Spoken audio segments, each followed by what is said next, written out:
Hey everyone! Today we're going to unlock a secret weapon in your English toolkit, modal verbs. Seriously, these little words are the key to sounding more natural, more nuanced, and way more confident when you speak. So let me just ask you, do you want to add more feeling and nuance to your English? Of course you do, right? This is the stuff that separates kind of basic robotic sentences from the natural, expressive English that you hear people use every single day. And today, we're going to get you there. Okay, so a little context here. This explainer is actually some special bonus material. It's all based on a fantastic blog post by the English teacher Francisco Lopez, and it's designed for his students. But hey, even if you're not in his classes, you are going to get a ton of value out of this, for sure. So, here's our game plan for today. First, we'll talk about why modals are basically your superpower. Then, we're going to open up the Modal Toolkit for everyday use. After that, we'll cover how to avoid some really common traps, put it all to the test with some practice, and then I'll send you on your way. Sound good? Let's do it. All right, first up, your English superpower. And no, we're not talking about boring grammar rules here. We're talking about a powerful tool that's going to completely change the way you communicate. I just love this analogy. Lopez explains this idea in his blog when he mentions that modals are like the flair in your language. They're not the main event. They tell us how an action feels. Is it just a possibility? Is it something you absolutely have to do? Or is it maybe just some friendly advice? That's the magic. So what are they, really? Well, think of them as helpful sidekicks. These are words like can, should, must, and might. They stand right next to a main verb to give it that extra layer of meaning. And the key is they never, ever work alone. They always need a main verb to help out. And here's the best part. The golden rule is so simple.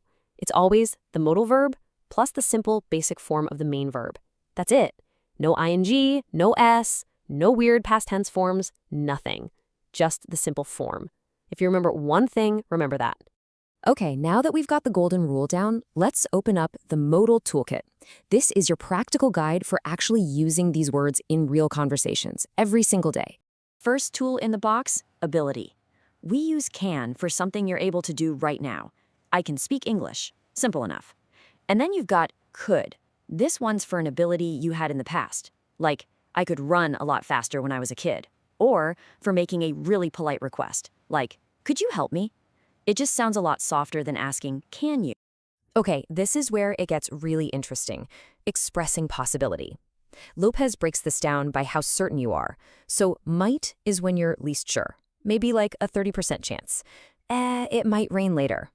May shows you're a little more confident, say 50-50. She may be late. And could suggests a really strong possibility, one that maybe you just realized. Wait a minute, that could be the answer.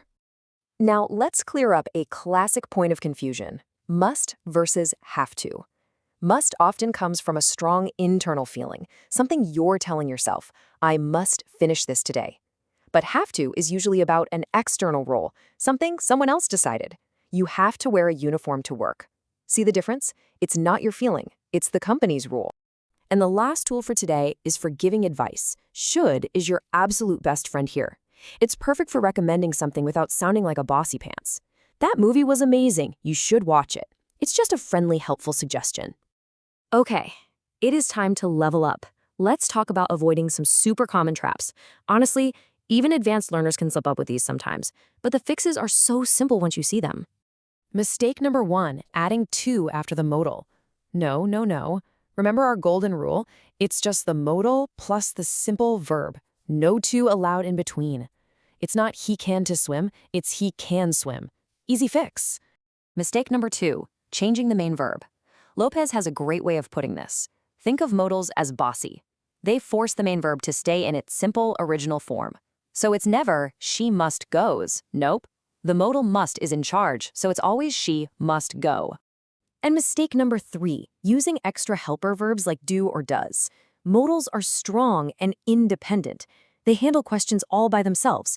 You don't ask, do you can help? You just flip the first 2 words. Can you help? So much simpler, right? All right, theory is great, but practice is where you really start to learn.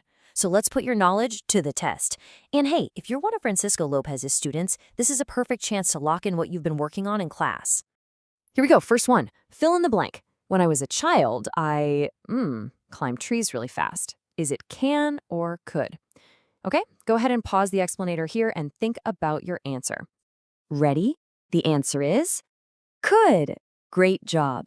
The clue was that little phrase when I was a child, which tells us we're talking about an ability way back in the past. Ready for round 2? Find and fix the mistake in this sentence. You should to call your parents more often. Pause here and find that error. Did you get it? The mistake was that tiny word to. Remember that golden rule. The correct sentence is just, you should call your parents more often. Nice one if you caught that.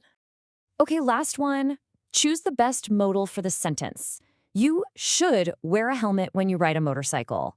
It's the law. Should it be should or must? Pause the explainer and make your decision. And the answer is must.